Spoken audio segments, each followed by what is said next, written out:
आज हम लोग स्टार्ट करेंगे एक्सरसाइज 13.2 डेरिवेटिव। इंट्रो पार्ट रहेगा, एग्जाम्पल के लिए अलग से वीडियो बनाऊंगा।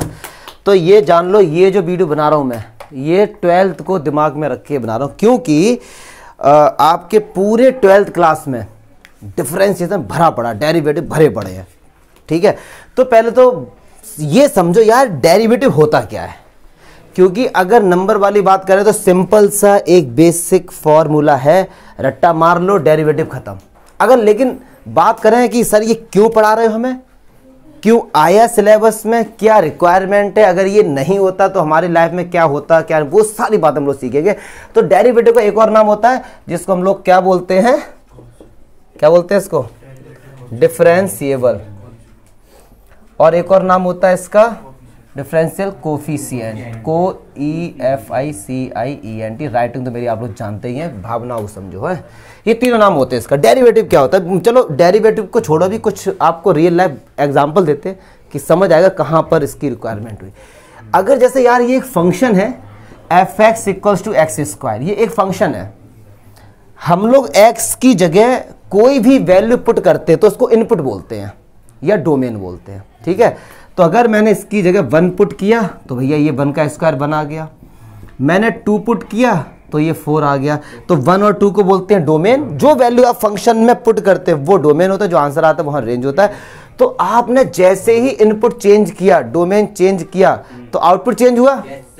ठीक है, बट हम ये जानना चाह रहे हैं किस रेट से आउटपुट चेंज हो रहा है, कि इनपुट में चेंजिंग करने पर आउटपुट चेंज तो हो रहा है, लेकिन ये जानना चाहते हैं किस रेट से चेंज हो रहा है। रेट वर्ड आ जाता है इसमें, क्या आ जाता है, रेट। और एक एग्जांपल देते हैं भैया, ये एक रेडियस है, इसकी मान लो r मान लो 1 सेंटीमीटर है, तो उसके अकॉर्डिंग एरिया कुछ होगा इसका। ठीक है, अगर रेडियस 2 है तो एरिया पक्की बात है इंक्रीज होगा, पक्की बात है। फिर 3 है तो भी, 4 है तो भी। तो हम ये जानना चाह रहे हैं कि जैसे जैसे हम r में चेंज कर रहे हैं तो ऐसे एरिया किस रेट से चेंज हो रहा है, किस रेट से, मतलब किसी एक चीज में चेंज होने पर दूसरा किस रेट से चेंज होता है, इसको कैसे फाइंड करते हैं, इसको हम फाइंड करते हैं डेरिवेटिव से। डेरिवेटिव फाइंड कर, एक बड़ा रियल लाइफ एग्जांपल जो मुझे बहुत ही ज्यादा सिंपल लगता है बच्चों को समझाने में, जो पहली बार पढ़ रहे हैं डेरिवेटिव। तो ये है कि यार ये सपोज आपका ये घर है, आप यहां पर खड़े हुए हैं, ठीक है, और आपको जाना यहां पर है, सीधा कोई रूट नहीं है, घूम फिर के आपको जाना भैया इस तरीके से, इस तरीके से, इस तरीके से आप यहां पहुंच गए। Clear sir? तो आपने यहां से आप चले और आप यहां पर आ गए, 1 घंटा आपको यहां से लेके यहां तक जाने में 24 किलोमीटर का ये डिस्टेंस आपने कवर कर लिया 1 घंटे में। कितने घंटे में? 1 घंटे में। तो आपकी स्पीड क्या हो गई? 24। पक्की बात है, 24 किलोमीटर पर आवर आपकी स्पीड हो गई। लेकिन ये जो स्पीड हुई है ये एवरेज स्पीड है, यस और नो? पक्की बात है। इसका मीनिंग ये है कि आप 24 किलोमीटर 1 घंटे में कवर कर लेंगे, बट इसका मतलब ये नहीं है कि हर पॉइंट पे आपकी स्पीड 24 रही होगी। क्या पता यहां पे एक स्लोप आ रहा है, ढलान आ रहा है, आपकी स्पीड ज्यादा होगी, अंडरस्टूड है। अब यहां आप चढ़ रहे हो, ये तो उस तरीके से बन गया मौत का कुआं जैसे, जो भी हो जाए छोड़ो। तो कहीं स्पीड कम होगी, कहीं स्पीड ज्यादा होगी। तो पुलिस वाले यहां पर खड़े हुए हैं, मान लो, समझना बात को। ये मैं आपको डेरिवेटिव के बारे में बताना चाह रहा हूं कि क्यों रिक्वायरमेंट हुई। पुलिस वाले यहाँ पे खड़े हुए हैं और पुलिस वालों ने यहाँ पे बैनर लगा रखा है, भैया आपकी जो लिमिट है ना बाइक की, वो 80 से ऊपर नहीं जानी चाहिए, ये लिमिट है आपकी। अगर इससे ज़्यादा स्पीड लेके गए तो आपका चालान कटेगा, यस और नो? तो अब आप निकल गए, आप यहाँ से आए और आपने देखा, और जैसे ही आपने देखा पुलिस वाला है तो आपकी स्पीड तो ऑटोमेटिक और भी बढ़ जाती है। अच्छा, एक बड़ा मैं आपको बताऊं, लेकिन वो खैर है तो इलीगल, आप लोग ट्राई मत करना इस चीज़ को, बट मैंने अपनी आंखों से एक चीज़ देखा। क्या देखा? कि अब चालान ऐसे नहीं कटता, मतलब उसको रोका और भैया उनका फोटो खींच लिया और घर पे चालान आ जाता है। ऐसे ही तो होता है। पहले होता है थामा, उसको रोक लिया, फिर उनसे पूछा, उनने बैग से भैया 50-60 रुपये दिए, निकल। अब ऐसा नहीं होता है। तो अब क्या हुआ, 3 लड़के थे, मैंने अपनी आंखों से देखा, कुछ भी झूठ नहीं है इसमें। 3 लड़के बैठे हुए थे बाइक पे, और भैया उनको लगा पुलिस वाले आ गए, उन्होंने बाइक की स्पीड बढ़ाई।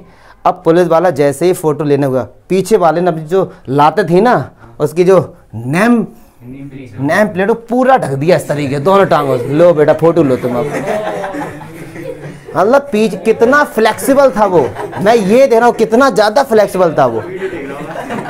वो मतलब उसने तुरंत पीछे वाले जो फोल्ड किया, बाबा रामदेव बन गया पीछे वाला और निकल गए आराम से। करना मत। मैं तो ये एडवाइस दूंगा कि आप लोग पूरे भैया कागज आकर रखो, कहीं ऐसा ना हो कहीं ऐसा ना हो कि उसको अप्लाई कर दो बाद में कहोगे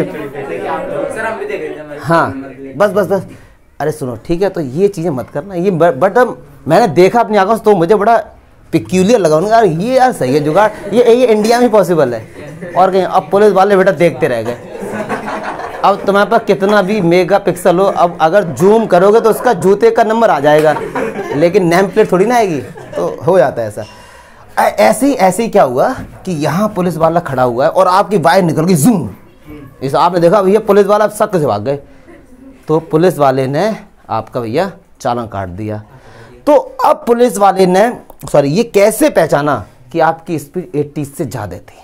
तो उनके पास एक मशीन होती है नहीं होती है, वो मान लो पुलिस वाले खड़े हैं यहाँ पर, तो वो इतने जगह की स्पीड देखेंगे आपकी। भले ही आप यहाँ पे आपकी स्पीड 120 हो, आपने पुलिस वाले देखे आप ची ब्रेक लगा दी, आपकी स्पीड 60 हो गई, तो चालान नहीं कटेगा आपका, क्योंकि वो तो यहाँ पर खड़े हैं। जैसे फॉर एग्जाम्पल आप क्लास में हैं, आप शोर वगैरह कर रहे हैं, लेकिन प्रिंसिपल आए उस समय आप शांत बैठे हैं, तो आपको पनिशमेंट नहीं मिलेगा। यस और नो? पक्की बात है ना? तो वो इतने जगह पर देखेगा, तो इतनी जगह पे आप निकल गए, तो इस पॉइंट पर वो आपकी स्पीड जानना चाहता है पुलिस वाला कितनी स्पीड थी। तो ये जो पता करते हैं ये यूजिंग डिफरेंशिएशन। पक्की बात है। इन सब का यूज हम लोग डेरिवेटिव के उससे करते हैं कि किसी अब आपको हम सब समझाएंगे कि ये चीजें क्यों कैसे पता लगा डेरिवेटिव से, ये सारी चीजें होंगी। बट मैं आपको ये एग्जांपल इसलिए बता रहा हूं कि ये क्वेश्चन जेन्युइन है, ये क्वेश्चन दिमाग में आने चाहिए आपके। तब उसका सॉल्यूशन क्या? उसका सॉल्यूशन है डेरिवेटिव्स। कि डेरिवेटिव का जो फंक्शन होता है उस हम लोग सॉल्व करते हैं, सॉल्व करने का जो डेरिवेटिव को सॉल्व करने का जो तरीका होता है, ये सब एक ही नाम है ना। डेरिवेटिव को सॉल्व करने के तरीके को बोलते हैं डिफरेंशिएशन। क्या बोलते हैं? Differentiation is the process to find derivative. पक्की बात है। इस प्रोसेस को क्या बोलते हैं? डिफरेंस। एक होता है डिफरेंशिएबिलिटी, मतलब कोई फंक्शन किसी पॉइंट पे डेरिवेटिव हम उसका निकाल सकते हैं या नहीं, उसको बोलते हैं डिफरेंशिएबिलिटी। क्योंकि हर पॉइंट पे हम फंक्शन को चेक नहीं कर सकते कि वो डेरिवेटिव है उसका या नहीं है। आई बात समझ में? पक्की बात है ना। तो ऐसे ही एक छोटा सा एग्जाम्पल देते हैं। डस्टर हो रहा है यार। एक छोटा सा एग्जाम्पल आपको हम देते हैं। ये मतलब जितने मैंने एग्जाम्पल दिए ना, ये सारे एग्जाम्पल का आंसर है डेरिवेटिव। अगर आप बीटेक वगैरह करते हैं अच्छे से, तो उसमें ये सब रियल लाइफ यूज इनके सब लोग हमको मिलते हैं, और इनके क्या है रियल लाइफ यूज वो भी मैं बताऊंगा। तो एक छोटा सा ग्राफ है। आप मान लो अपनी बाइक लेके गए हैं, बाइक का ग्राफ कुछ इस तरीके का है। ये टाइम है इधर, अब देखते चलो। ये टाइम मान लो 2 सेकेंड्स है, और ये इधर डिस्टेंस है, आपने मीटर में कवर किया, मान लो ये 4 है। क्लियर है? तो आप जानना चाहते हैं कि अगर 2 में थोड़ा सा हमने चेंज किया, अगर आपने 2 में थोड़ा सा चेंज किया, मतलब यहां पे आ गया 2.000, और ये बहुत छोटा चेंज है, बहुत छोटा चेंज है। ठीक है? तो जब टाइम में थोड़ी चेंजिंग हुई है, तो ये पक्की बात है कि डिस्टेंस में भी थोड़ी बहुत चेंजिंग तो हुई होगी ना। पक्की बात है। वो मान लो डिस्टेंस आपका हो गया 4.0002। तो मैंने कहा इतने टाइम में आपकी स्पीड क्या रही होगी? तो सुनो, स्पीड का फॉर्मूला क्या होता है? Change in distance upon time होता है ना। Change in distance upon change in time. तो आप कैसे लिखेंगे? 4.002 से माइनस करेंगे 4, और 2.001 से माइनस करेंगे 2। यस और नो? अब सुनो, बस इसी एग्जाम्पल से सारा लोचा समझाएंगे आपको डेरिवेटिव का क्या होता है। अब सुनो ध्यान से रहा। ये दोनों पॉइंट, एक 4 और 4.002 वाई एक्सिस पे ही तो है। तो मान लो ये पॉइंट y2 है और ये y1 है, तो क्या इसको y2 माइनस y1 नहीं लिख सकते? ये x पर है तो इसको x2 माइनस x1 लिख दिया। क्लियर है? अच्छा, फिजिक्स में भी पढ़ रहे हैं आप कि अगर मान लो x कोई डिस्टेंस है, तो dx क्या होता है? dx उसका बहुत छोटा सा पार्ट, बहुत छोटा, इसको डेल्टा x भी बोल देते हैं। ठीक है? बहुत छोटे से पार्ट को हम क्या बोलते हैं? dx बोलते हैं। ठीक है?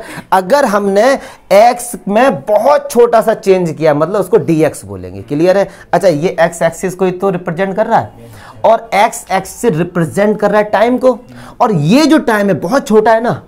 यस और नो? ये टाइम तो बहुत छोटा है, तो क्या इस टाइम को हम dx लिख सकते हैं? यस और नो? dx का मीनिंग जो भी ये x में है उसका बहुत छोटा सा पार्ट, क्योंकि x पे पूरे ये टाइम को रिप्रेजेंट कर रहा है, उसका बहुत छोटे से पार्ट को हम क्या बोलते हैं dx। अगर x में चेंज हुआ है तो y में भी चेंज होगा, पक्की बात है, तो इसको क्या बोलेंगे d और y। आई बात समझ? इसको पास लेके दूर कैसे भी लोग लिख सकते हैं। यहां अब सुनो, ये जो d होता है इसका मतलब होता है डिफरेंस, ठीक है, और ये जो dx हो ये एक साथ आता है। dx का मीनिंग सुनो क्या हुआ, सुनो इसको ऐसा मत समझना, ये जो dx है इसका मीनिंग हुआ x का बहुत छोटा सा पार्ट। अगर x में चेंज हुआ तो y में कितना चेंज हुआ इसको बोलते हैं dy। क्लियर है? तो आपने dy ओवर dx लिखा देखेंगे पूरे एनसीईआरटी बुक में या आरडी सब किसी भी बुक में आप लोग, तो dy ओवर dx का मीनिंग क्या होगा कि भैया x अगर चेंज हो रहा है तो y किस रेट से चेंज हो रहा है उसको निकालने का ये तरीका। और y2 minus y1 upon x2 x minus को क्या हम लोग स्लोप ऑफ अ टेंजेंट नहीं बोलते हैं, स्लोप ऑफ अ लाइन कुछ भी। तो मतलब मेरे भाई dy ओवर dx मतलब डेरिवेटिव हमको किसके बारे में इन्फॉर्म कराते हैं, स्लोप के बारे में। एक एप्लीकेशन तो उनकी ये हो गई, किसी भी फंक्शन में किसी एक पॉइंट पे अगर आपको स्लोप फाइंड करना है तो उसका डेरिवेटिव फाइंड कर लो। एक तो ये तरीका हो गया। दूसरा तरीका ये इनकी एप्लीकेशन क्या है जो 12th क्लास में चैप्टर 6 में हम लोग बहुत अच्छे से पढ़ेंगे। एक होता है मैक्सिमम और मिनिमा, मैक्सिमा और मिनिमा। ये क्या चाहते हैं, ये बताना चाहते हैं कि कम से हमारा एक बिजनेस से हम चाहते हैं कम से कम रुपए में अधिक से अधिक हमको बेनिफिट हो जाए। एक इसका रियल लाइफ एग्जांपल दें कि आपने कोई नई फैक्ट्री स्टार्ट की है मान लो, और लोग उसके बारे में अवेयर नहीं है, तो आपने टीवी पे ऐड निकलवाया और ऐड में मान लो आपने 1 लाख रुपए खर्च किया, और 1 लाख रुपए खर्च करने के बाद आपने देखा कि भैया हमारी कंपनी को फायदा हुआ है। तो इसी बेस पर आप जानना चाहते हैं कि 2025 में हमारी कंपनी का टर्नओवर क्या होगा, तो ये सब डेरिवेटिव बताते हैं, सब डेरिवेटिव बताएंगे। ठीक, बहुत रियल लाइफ यूज है इनके। कोई फंक्शन इंक्रीजिंग है डिक्रीजिंग है वो भी डेरिवेटिव बताएगा। ठीक है, नॉर्मल टेंजेंट के बारे में सब ये बताते हैं। तो ये इसका बेसिक फंडा है। अब मैं आपको सिखाऊंगा कि डेरिवेटिव फाइंड कैसे करते हैं। ये तो मैंने एग्जांपल दिए कि रिक्वायरमेंट क्यों हुई इसकी। ये जितने भी मैंने क्वेश्चंस बोले थे हर क्वेश्चन का आंसर केवल एक है डेरिवेटिव। तो अब डेरिवेटिव सॉल्व कैसे करते हैं हम लोग उस पर आते हैं। क्लियर, बाकायदा प्रूफ देखें, इंट्रो पार्ट एक एक चीज समझेंगे इसका। ठीक है इसे हटाओ आगे। अब देखते हैं डेरिवेटिव फाइंड कैसे करते हैं। तो सुनो, बस एनसीईआरटी में जो डेफिनेशन है थोड़ी बहुत बताऊंगा, क्योंकि मैं खुद डेफिनेशन वगैरह पे ज्यादा बिलीव नहीं करता हूं। Let F be a real valued function, real valued function. तो पहले ये जान लो रियल वैल्यूड फंक्शन क्या होते हैं। किसी फंक्शन में अगर आपने रियल नंबर्स पुट करे और आंसर भी रियल नंबर ही आए तो इनको हम क्या बोलते हैं, रियल वैल्यूड फंक्शन बोलते हैं। चमका, जैसे ये रहा भैया हमारे पास real valued function f x equal to x square. आप यहाँ पे एक्स की जगह कुछ भी रियल नंबर रखो तो एक्स स्क्वायर से जो भी आंसर आएगा हमेशा रियल आएगा, कभी इमेजिनरी नहीं आ सकता। अब आप कहेंगे सर एक ऐसा एग्जांपल दो जिससे इमेजिनरी आ जाए, तो रूट एक्स जीता जाता है एग्जांपल है। आप एक्स की जगह हर वैल्यू पुट करने पर आपको आंसर रियल नहीं मिलेगा। भैया रख के देखो -2, तो रूट -2 तो इमेजिनरी हो गया। तो ये रियल वैल्यूड फंक्शन नहीं है हमारा। रियल वैल्यूड फंक्शन क्या, कोई भी रियल नंबर पुट करने पे आंसर रियल आना चाहिए।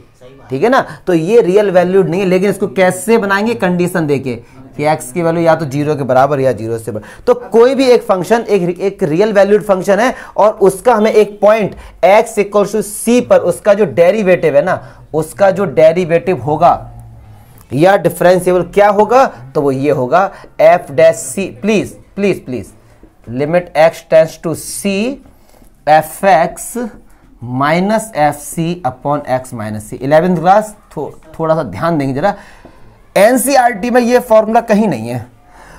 आप कहेंगे सर फिर आप क्या पढ़ा रहे हो, तो देखो जरा, अगर कोई भी फंक्शन किसी एक पॉइंट पे हमें उसका डेरिवेटिव फाइंड करना, मान लो वो पॉइंट सी है तो ये उसका होता है, लेकिन इन्होंने ये बोला एग्जिस्ट। अब ये फंक्शन सी पॉइंट पे कब एग्जिस्ट करता है, जब लेफ्ट हैंड डेरिवेटिव और राइट हैंड डेरिवेटिव जब ये दोनों बराबर हो जाते हैं तभी एग्जिस्ट करता है। जैसे लिमिट वाले केस में हमने कहा था कि भैया इस पॉइंट पे लिमिट एग्जिस्ट करती, मतलब उससे कम और उससे ज्यादा दोनों बराबर आ जाए। तो अब हम लोग समझेंगे कि लेफ्ट हैंड डेरिवेटिव क्या होता है। बहुत सिंपल होगा, देखो लेफ्ट हैंड का मतलब उससे कम, सी नेगेटिव, यस और नो। अब देखना बड़ी लॉजिकल चीज़ आएगी, देखो क्योंकि मैं नंबर के लिए नहीं पढ़ाता हूँ, आपको पता होनी चाहिए बात, ठीक है। अब सुनो सुनो, ये सी प्लस, बात नहीं करते फोड़ दूंगा इधर, देखो चलिए। अब C नेगेटिव है तो अगली लाइन में क्या आएगा, लिमिट में बहुत अच्छे से हम लोगों ने पढ़ा है, h टेंड्स टू 0, x की जगह C माइनस एच और C की जगह तो C ही रहेगा, जहां जहां x है वहां पे C minus H minus C, और ये हो जाएगा limit h tends to 0, C plus H minus का C, x की जगह C plus H minus C cancel हो गए। तो NCERT में डेरिवेटिव का ये फॉर्मूला मिलेगा, बस तुमको ये वाला देख लेना जाके। C की जगह A मिल सकता है, C की जगह B मिल सकता है, X मिल सकता है, कुछ भी मिल सकता है, लेकिन ये दोनों जब बराबर आते हैं तभी वो हम, अभी मैं ये भी भैया बताऊंगा ये सब कहाँ से आए हैं, ठीक, ये भी बताऊंगा, पहले समझे, एक एक करके समझेंगे। अगर ये दोनों बराबर हैं तभी वो फंक्शन उस पॉइंट पे हम उसका डेरिवेटिव फाइंड कर सकते हैं। तो आप कहेंगे सर 11वीं क्लास में यही क्यों है, भैया 11वीं क्लास में या तो इसका यूज कर लो आप या इसका यूज कर लो, आंसर एक ही आएगा दोनों से। आप कहेंगे सर दोनों से अगर हम यूज करें तो भी बात एक ही है। 11वीं क्लास में इसलिए नहीं है क्योंकि 11वीं क्लास में जितने भी फंक्शन है उनकी डेफिनेशन चेंज नहीं हो रही है, उनमें क्रिटिकल पॉइंट टर्निंग पॉइंट नहीं है। जैसे लिमिट में लेके जाते हैं, किसी ने ये कहा कि सर हमको ये फाइंड करना है, तो अगर आप ये निकालो 1 नेगेटिव या 1 पॉजिटिव, दोनों से आंसर सेम ही तो आएगा, लेकिन हम लोग डायरेक्ट पुट कर देते, याद आ रहा है, क्योंकि कई सारे एक्सपेरिमेंट किए और पता लगा कि अगर पॉलिनोमियल फंक्शन है तो डायरेक्ट वैल्यू पुट कर दो, दोनों से आंसर सेम आएगा। लेकिन अगर आप माइनस प्लस दोनों से अलग अलग करके आएंगे तो भी आंसर सेम, यस और नो। तो ऐसे ही यहां पर है, आप इसको भी सॉल्व करो, इसको भी, दोनों का आंसर हमेशा इक्वल आएगा 11वीं क्लास में। लेकिन 12th क्लास में आपको ऐसे फंक्शन मिलेंगे जहां पे टर्निंग पॉइंट होंगे, 11वीं क्लास में नहीं है। 11वीं क्लास में ऐसे क्वेश्चन है जिनके टर्निंग पॉइंट के बारे में कोई भी इंफॉर्मेशन नहीं है, फंक्शन की डेफिनेशन कहीं पर भी चेंज नहीं हो रही है। लेकिन अगर 11वीं क्लास में अगर ऐसा क्वेश्चन आ जाए कि भैया ये चेक करो कि इसकी वैल्यू 1 से छोटी है तो ये है, 1 से ज़्यादा है तो ऐसे में इन दोनों से ही काम हो पाएगा क्योंकि यहाँ फंक्शन की डेफिनेशन चेंज हो रही है। लेकिन 11वीं क्लास में आपको सिंपल मिलेंगे, इसलिए चमका, या आप 11वीं क्लास में दोनों तरीके से करके आएंगे, टीचर तो भी नंबर देगा। आपके एनसीईआरटी में केवल ये फॉर्मूला लिखा गया, लेकिन मैंने इसीलिए बेस से बताया कि ये चीज़ कहाँ से आई है। अब ये दोनों कहाँ से आए ये भी देखते हैं हम लोग, पक्की बात है ना, 1 सेकंड में प्रूफ हो जाएगा यार इसका, 1 सेकंड के अंदर। देखो कैसे हो गया, 1 सेकंड क्या हो गया प्रूफ, जैसे 1 सेकंड हो गया। चलो चलो चलो चलो, देखो देखो देखो देखो देखो देखो, अब देखो इसका प्रूफ। यार ये हटा दूं क्या, ये तो यार मैं, ये व्हाइट बोर्ड बहुत छोटा है ना, इसको थोड़ा सा पानी में डाल दो, बड़ा हो जाएगा ये। हाँ आज पवन आया है, बोल नहीं रहा पवन, यार नाराज है क्या, गुड। चलो अब देखो, कोई बात, पिटाई तो होती रहती है। चलो अब शांत हो जाना पवन है बेटा। हाँ ये अब देखो पवन, एक कोई फंक्शन है, कनक शांत रहे, ये कोई एक फंक्शन है इस तरीके से y इक्वल्स टू fx। अब मैं ये आपको बताना चाह रहा हूँ ये झमेला जो है कहाँ से आया, ठीक है सर। अब एक पॉइंट मैंने c लिया इस फंक्शन पे, अब मुझे इस c पॉइंट पे फंक्शन का डेरिवेटिव फाइंड करना है, ठीक है। अब आप कहेंगे सर क्या है, तो मतलब मैंने बताया था डेरिवेटिव क्या बताते हैं, स्लोप ऑफ अ टेंजेंट, मतलब स्लोप बताते हैं, किसी का भी हो सकता है। तो इस पॉइंट से जो लाइन जाएगी टेंजेंट, उसका स्लोप हम लोग डेरिवेटिव से ही फाइंड कर सकते हैं, ठीक। सब बताऊंगा अभी, एक एक करके आगे आएंगे, ठीक है। तो भैया ये पॉइंट सी है, ये रहा, तो इसे फंक्शन में रखेंगे, सी पुट करेंगे तो फंक्शन एफ सी हो जाएगा, यस और नो।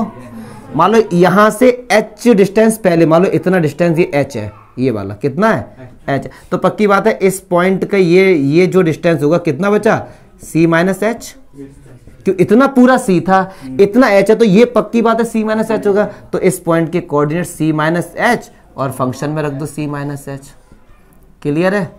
और a से, ये पॉइंट a है, ये पॉइंट a से b को मिला दो, मिला दिया है a से b को, तो a भी एक क्या सीकेंट है, कॉर्ड बोल दो, कॉर्ड है। सीकेंट तो तब होता जब जब मतलब क्रॉस करके, आप कॉर्ड ले लो, क्या ये कॉर्ड है, पक्की बात है। तो इस कॉर्ड के 2 पॉइंट है a एंड b, इन दोनों के कोऑर्डिनेट आपको पता है, तो पक्की बात है आप स्लोप निकाल सकते हैं, slope of chord A B. तो क्या होगा, y2 minus y1 upon x2 minus x1, तो ये x2 y2 x1 y1, तो y2 minus y1 upon x2 minus x1।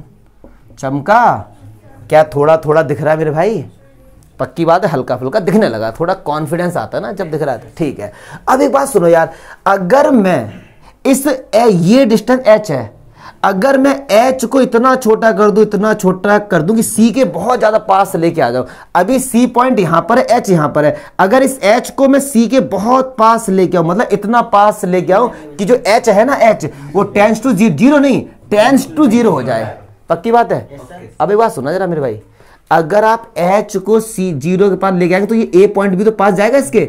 जैसे अब सुनो, जैसे ये a पॉइंट है, इसको और पास लेगा यहाँ पे, तो ये कॉर्ड ऐसी हो जाएगी, और पास लेके जब ये a पॉइंट लगभग b के बहुत पास आ जाएगा, फिर a से b को आप मिलाएंगे तो भी टेंजेंट आ जाएगा। यस और नो? पक्की बात है। ऐसा कब हुआ? ऐसा तब हुआ जब h टेंड्स टू क्या हो गया? जीरो। क्लियर है?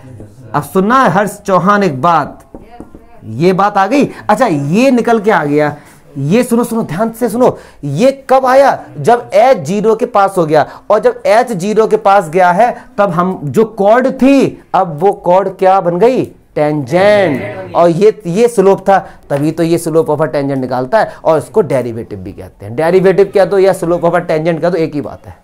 चमका? अच्छा, आप कहेंगे सर आपने एक प्रूफ किया, दूसरा क्यों नहीं? अरे यार दूसरा राइट हैंड में ले लो, यहां पर ये डिस्टेंस h होगा तो ये c प्लस h और ये fc। चमका? इसको लेके आएंगे पास तो ये हो जाएगा, तो दोनों इस तरीके से हो जाते हैं। तो इस तरीके से हम लोग डेरिवेटिव फाइंड करते हैं। और डेरिवेटिव्स, इसको f डैश c लिख दो। सुनो, इसको क्या क्या लिख सकते हैं? f डैश c लिख दो, या फंक्शन dy ओवर ds किस पॉइंट पे? c पर, ऐसे लिख सकते हैं इसको ऐसे लिख सकते हैं, y डैश किसी तरीके से भी लिख दो, एक ही बात होती। dy over ds f dash c, बस जिस पॉइंट पे आपको निकालना है तो हम किसी पॉइंट पे भी फंक्शन का डेरिवेटिव निकालना है। आप ये वाला फॉर्मूला लगा दो या ये वाला लगा दो, आंसर दोनों सेम आएगा। क्लियर है? कोई टेंशन नहीं होनी चाहिए आपको। ऐसा नहीं है एनसीईआरटी ने ये लगा, आप ये वाला लगा दो, ठीक है, आंसर दोनों से सेम है। किसी भी पॉइंट पे हम लोग डेरिवेटिव कैसे फाइंड करते हैं, ये पूरा इंट्रो पार्ट एक छोटा सा क्वेश्चन लेके बताएंगे, तब थोड़ा सा कॉन्फिडेंस आएगा आपके अंदर, क्योंकि अभी तो क्या इंट्रो चल रहा है, लेकिन एग्जाम्पल का मैं अलग से वीडियो बनाऊंगा क्योंकि इसमें एग्जाम्पल ज्यादा है। तो एक छोटा सा एग्जाम्पल लेके आपको जितना भी हमने पढ़ा है तो ये सारा लिख लेना आप लोग, ठीक है? लिख लो पहले इसको। अब देखिए ये जो क्वेश्चन है, कह रहे हैं इसका डेरिवेटिव फाइंड करना है इस फंक्शन का, किस पे? 2 पे। तो जैसा एनसीईआरटी में है उस तरीके से भी बताऊंगा, और जैसे मैंने कहा था दोनों से किसी से भी कर दो आंसर एक ही आएगा, ठीक है? तो अभी जो हमने पढ़ा था वो क्या था, उसको जरा मैं दोबारा से लिख दूं कि लेफ्ट हैंड मैं एकदम इसे प्रॉपर वे में करूंगा, बाद में बताऊंगा कि आप 11th क्लास में ऐसे करें। If any function derivative eight x equal, हमें किस पे फाइंड करना है? c पे मान लो। तो क्या होता था? Limit x tends to c fx minus fc upon x minus c exist. इसको क्या बोलते थे? f dash c। ठीक है सर? तो चलिए अब हम c क्या है? कोई भी नंबर, और यहां पे c क्या है? 2। हमको 2 पे फाइंड करना है, तो c किससे रिप्लेस हो जाएगा? 2 से। तो चलिए अब हम निकालेंगे लेफ्ट हैंड डेरिवेटिव। तो कैसे लिखेंगे? Limit x tends to c negative, और c कितना है? 2 नेगेटिव। चमका? अच्छा, अब मैं आपको ये बताता हूं, जरा देखो आदर्श, क्यों एनसीईआरटी में केवल एक ही सॉल्यूशन दिया कि आप उस तरीके, क्योंकि 2 से कम 2 से ज्यादा फंक्शन तो एक ही है। क्या फंक्शन की डेफिनेशन कहीं पे चेंज हो रही? नहीं हो रही है। 2 प्लस में भी इसी को लोग बेचारे को 2, इसीलिए आंसर हर केस में सेम आता था। तो चलिए अब देखते हैं कैसे। लिमिट h टेंड्स टू 0, कितना? f2 माइनस h माइनस का f2, c की जगह 2 पुट करो यार, और x की जगह 2 माइनस h माइनस का 2। पक्की बात है? तो चलिए limit h tends to 0, x की जगह कितना रखोगे? 2 माइनस h, तो 3 तो पहले से ही है, और 2 माइनस h माइनस, अब x की जगह कितना रखोगे? 2, तो 3 2 जा 6, और ये 2 से 2 घट कितना आया? माइनस का h। पक्की बात है? अब देखो होशियार बच्चों, 3 का अंदर मल्टीप्लाई होगा तो 3 2 जा 6, और ये क्या होगा? माइनस का 3h। यस और नो? माइनस का 6 प्लस का 6 कैंसिल, माइनस के s से माइनस का ये कैंसिल, और s से h कितना है? 3 आया। क्या डायरेक्ट कर दिया क्या ज्यादा? ये एनसीईआरटी का एग्जाम्पल 5 है, और देखो इसका आंसर 3 ही आ रहा है। चलिए मैं इसको राइट हैंड डेरिवेटिव से भी समझाता हूं। समझना बात को ध्यान से।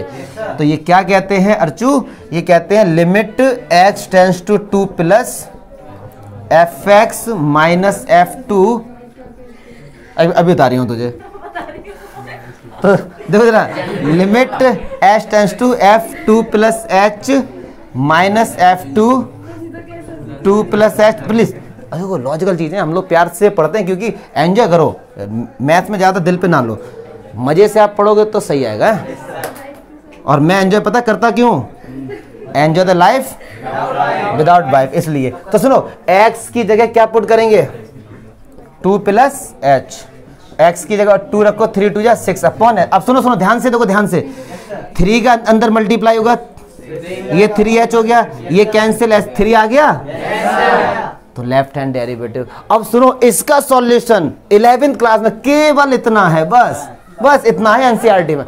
हमने क्यों ये किया, क्योंकि मैं आपको डेरिवेटिव की एक एक बात समझाना चाह रहा हूं। आप इससे करके आ जाओ या इससे करके आ जाओ, अदरवाइज पता है अदरवाइज क्या एनसीईआरटी में कैसे करेंगे कि कोई भी फंक्शन 2 पर डायरेक्ट फॉर्मूला ये है 2 plus h minus f2 upon h, बस सिंपल था, ये एक फॉर्मूला दिया। तो यार पहले तो मैंने आपको ये बताया कि कहां से आया, लिमिट h टेंस टू 0 भी है, ठीक है। अब सुनो, ये आंसर आ गया। अब इसका मीनिंग सुन लो, ये 3 जो आया सर ये है क्या, अगर आप जानना चाहते ना सर ये 3 क्या है, चलो आंसर तो आ गया, नंबर मिल गए, सर ये 3 क्या है। अब देखो लॉजिक, नॉलेज, देखो क्या, f इक्वल्स टू 3x का भैया बनाओ ग्राफ, तो x पे जाओ 0, y पे 0, x पे गए, मतलब कुछ इस तरीके से आएगा, यस और नो। तो कह रहे हैं कि इस ग्राफ पर एक पॉइंट लो x बराबर 2, मान लो x2 यहां पर होगा, ठीक है। तो ये रहा पॉइंट, कह रहे हैं इस पॉइंट पे जो टेंजेंट जाएगा उसका स्लोप बताओ। तो भैया इस पॉइंट पे जो टेंजेंट जाएगा ये रहा, उसका स्लोप कितना होगा, 3। अदरवाइज क्लास 11th में हम लोगों ने स्लोप निकालना सीखा था, कितना ज्यादा लेंदी था, टफ था, उसके दोनों पॉइंट्स ला, वाइट या फिर टेन थीटा वगैरह। यहाँ ना तो आपको एंगल पता है ना ही कुछ पता है, फिर भी आपने स्लोप बता दिया, और इस पॉइंट पे इसका स्लोप 3 ही होगा। लेकिन ये तो स्ट्रेट लाइन है, सॉरी स्ट्रेट लाइन पे हर पॉइंट पे इसका स्लोप कितना होगा, 3 ही होगा, तो ये तो स्ट्रेट लाइन। अदरवाइज एक ऐसा फंक्शन दे दिया मान लो x², और इसका आपने 2 पर निकाला, ये निकाला मान लो इसका आंसर 4 आया, ठीक है। इस 4 का मीनिंग क्या हुआ कि x² ये रहा, इस 2 मान लो यहां पर है, इस पॉइंट पे जो टेंजेंट होगा इसका स्लोप 4 होगा। डायरेक्ट बताएंगे हम लोग डेरिवेटिव का यूज करके, क्लियर है। सॉल्व करना सीख गए, डेरिवेटिव का जो आंसर आया उसका मीनिंग समझे कि इस आंसर ने बताया क्या, इस आंसर ने बताया इस ग्राफ पर 2 पर, इस ग्राफ पे 2 पे जो स्लोप ऑफ टेंजेंट होगा वो कितना, 3 होगा। पक्की बात है भैया, ये इंट्रो पार्ट था, कल से एग्जांपल देके भागो।